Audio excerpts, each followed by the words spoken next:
Hello friends, long term capital gain budget 2024 में इसको लेकर हुआ था कुछ चेंज, जिसको लेकर एक पैनिक सिचुएशन थी टैक्स पेयर के मन में। और कहीं ना कहीं रियल एस्टेट सेक्टर में बहुत ज़्यादा गुस्सा और कहीं ना कहीं एक कंफ्यूजन था कि अब फ्यूचर क्या होने वाला है। उस चेंज को कहीं ना कहीं रीस्टोर कर दिया गया है। जी हाँ, मैं बात कर रहा हूँ इंडेक्सेशन बेनिफिट की, जो बजट 2024 में जिसको हटा लिया गया था उसको रिस्टोर कर दिया गया है। बट किन कंडीशन के साथ रिस्टोर किया गया है वो हम देखेंगे इस वीडियो में। अगर आप नए हैं चैनल को सब्सक्राइब कर लीजिए। मैं सी ए शमशेद आरफीद ऐसे ही मजेदार अपडेट से लाता रहता हूं। सो देखिए, अगर बात करें तो बजट से पहले क्या सिस्टम था, पहले उसकी बात कर लेते हैं।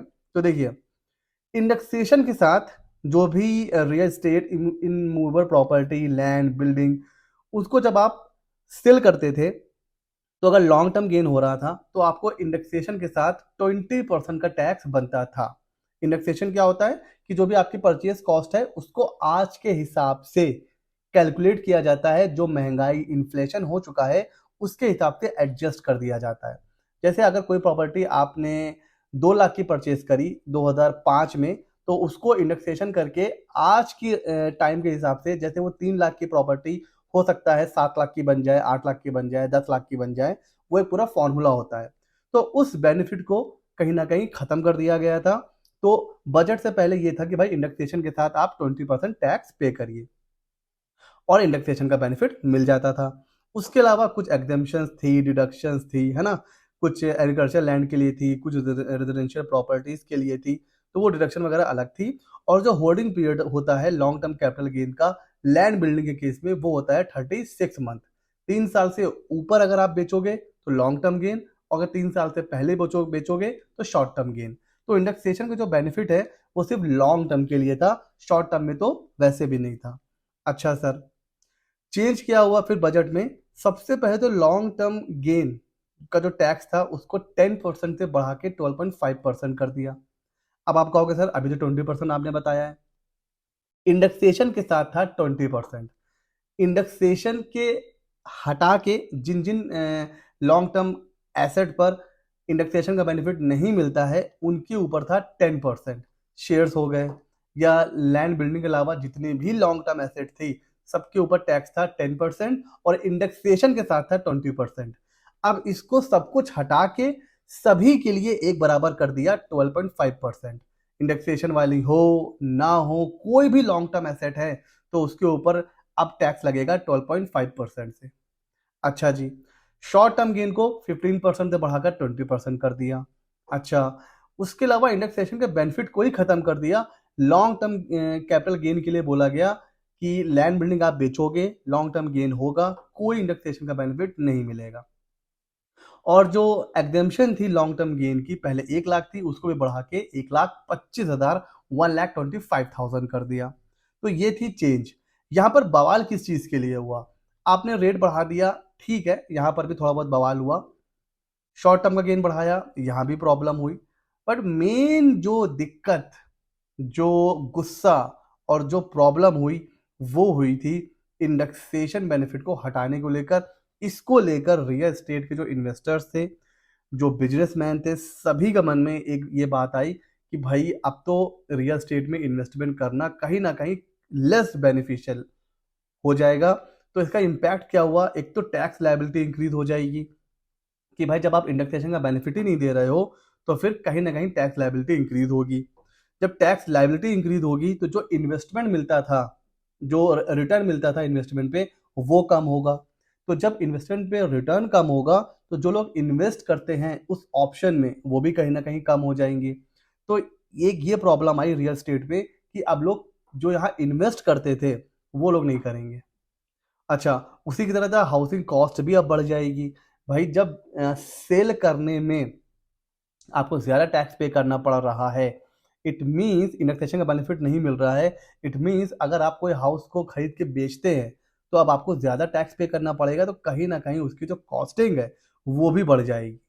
तो जो अफोर्डेबिलिटी होती है, जो बात ये कही जाती है इंडिया में कि अभी भी बहुत से ऐसे लोग हैं जिनके पास घर नहीं होता है, तो कहीं ना कहीं उसके ऊपर इम्पैक्ट पड़ेगा कि भाई जब कॉस्ट बढ़ जाएगी तो जो अफोर्डेबल हाउसेज होते हैं वो भी महंगे हो जाएंगे। तो ये सब बातें हुई कि अगर इंडेक्सेशन हट गया तो ये सारी चीजें कहीं ना कहीं इम्पैक्ट पड़ेगा। इसको आप कह सकते हो राज्यसभा लोकसभा दोनों जगह डिस्कस करा गया, हर जगह इस पर आवाज उठाई गई। जो रिलेटेड एसोसिएशंस थी उन्होंने रिप्रेजेंटेशन भेजा गवर्नमेंट को, और फिर फाइनली हमारी जो फिनेंस मिनिस्टर है, हमारी जो गवर्नमेंट है, उसने इस चीज को कंसीडर करा और इंडेक्सेशन के बेनिफिट को रीस्टोर कर दिया, और बजट में जो चेंज आया था उसको रिवर्स कर दिया। क्या रिवर्स करा है? अब आपके पास दोनों ऑप्शन है। अगर आप इंडेक्सेशन का बेनिफिट लेना चाहते हैं, ठीक है, लीजिए, कंप्यूट करिए, जो गेन आएगा उसके ऊपर 20% से आपको टैक्स पे करना पड़ेगा। और अगर आप इंडेक्सेशन का बेनिफिट नहीं लेना चाहते हैं तो फिर 12.5%। पहले ये 10% था। तो अब ये दोनों ऑप्शन आपके पास है, जिसमें टैक्स कम आए वो पे कर दीजिए। बट यहाँ पर एक खेल क्या है कि यहाँ पर एक कट ऑफ डेट है। कट ऑफ डेट कौन सी है? बजट की डेट है। तो अगर आपने बजट से पहले परचेज करा है लैंड बिल्डिंग, उस केस में बस ये चेंज हुआ है। अगर आप 23 जुलाई 2024 के बाद कोई प्रॉपर्टी परचेज करेंगे, उसको बेचेंगे, वहां पर इंडेक्सेशन नहीं है। वहां पर आपके पास सिर्फ ऑप्शन नंबर 2 है। ऑप्शन नंबर 2 है, आपको इंडेक्सेशन का बेनिफिट नहीं मिलेगा और आपको पे करना पड़ेगा टैक्स 12.5% अगर आप 23 जुलाई के बाद परचेज करते हैं। तो जिन लोगों ने 23 जुलाई 2024 तक परचेज कर ली है अपनी प्रॉपर्टी, वो जब सेल करेंगे तो ये दोनों ऑप्शन उनके पास अवेलेबल होंगे। और ये जो चेंज है ये दोनों के लिए है, रेजिडेंशियल प्रॉपर्टी हो, आपकी कॉमर्शियल प्रॉपर्टी हो, हर तरह की प्रॉपर्टी के लिए ये जो चेंज है ये एप्लीकेबल है। तो ये बहुत अच्छा मूव है। बिकॉज देखिए, अब इस चेंज के बाद होता क्या है, जो टैक्स लायबिलिटी है ना, वो डिपेंड करती है केस टू केस। देखिए, जब ये चेंज आया ना तो कुछ लोग सोशल मीडिया पे कह रहे थे कि बहुत अच्छा चेंज है, ठीक है, और वो एग्जाम्पल दे रहे थे कि देखिए इतनी सेल थी, इंडेक्सेशन के बाद ज्यादा टैक्स आ रहा था, बिना इंडेक्सेशन के कम टैक्स आ रहा है। कुछ लोग जो इसके अगेंस्ट थे वो अपना कैलकुलेशन दे रहे थे कि भाई इंडेक्सेशन से बड़ा नुकसान हो जाएगा, टैक्स ज्यादा पे करना पड़ेगा। तो यहाँ पर मैं आपको बताऊं, जो टैक्स लायबिलिटी है वो केस टू केस डिपेंड करेगी, डिफर करेगी।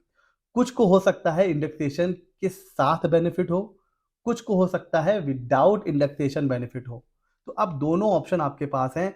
आपको जिस भी ऑप्शन में टैक्स लायबिलिटी कम दिखे या जहां पर आपको बेनिफिट ज्यादा लगे, आप वो ऑप्शन चूज कर सकते हो। तो ये चेंज इसलिए काफी इंपॉर्टेंट है और अच्छा चेंज है। एक इमेज थी कि भाई गवर्नमेंट जो है वो सुन नहीं रही है मिडिल क्लास की, टैक्स पेयर की, तो फाइनली गवर्नमेंट ने हमारी सुन ली है। तो इसका टेक अवे कंक्लूजन क्या होता है कि देखिए, आपको एक प्रोएक्टिव टैक्स प्लानिंग करनी पड़ेगी, तभी आप अपना टैक्स बचा पाओगे। और आपको स्टे इन्फॉर्म्ड, स्टे अपडेटेड। आपको जो टैक्स चेंज होते रहते हैं, टैक्स के जो अपडेट होते रहते हैं, उसके लिए खुद को आपको अपडेट रखना पड़ेगा। अपडेट कैसे रखेंगे? नीचे है सब्सक्राइब बटन, उसको कर लीजिए सब्सक्राइब, क्योंकि इस चैनल पर लगातार आपको अपडेट मिलते रहते हैं। और तीसरा, खुद से प्रोफेशनल मत बने। आपके नोन में जो भी प्रोफेशनल हैं, आप अगर कहीं भी कंफ्यूजन होता है तो आप उनकी हेल्प लें और उनके गाइडेंस के अंदर ही अपनी टैक्स प्लानिंग करें। ठीक है फ्रेंड्स, या तो खुद पढ़ पढ़ के इतने नॉलेजेबल हो जाइए कि खुद से टैक्स प्लानिंग आपको आती हो, और अगर आप खुद टैक्स प्लानिंग नहीं कर सकते हैं तो फिर आप किसी प्रोफेशनल की गाइडेंस ले सकते हैं। ठीक हो गया जी। तो ये था जो चेंज रिवर्स हुआ है उसके बारे में वीडियो। कैसा लगा ये वीडियो हमें ज़रूर बताइएगा। मिलते हैं अगले नॉलेजेबल वीडियो में।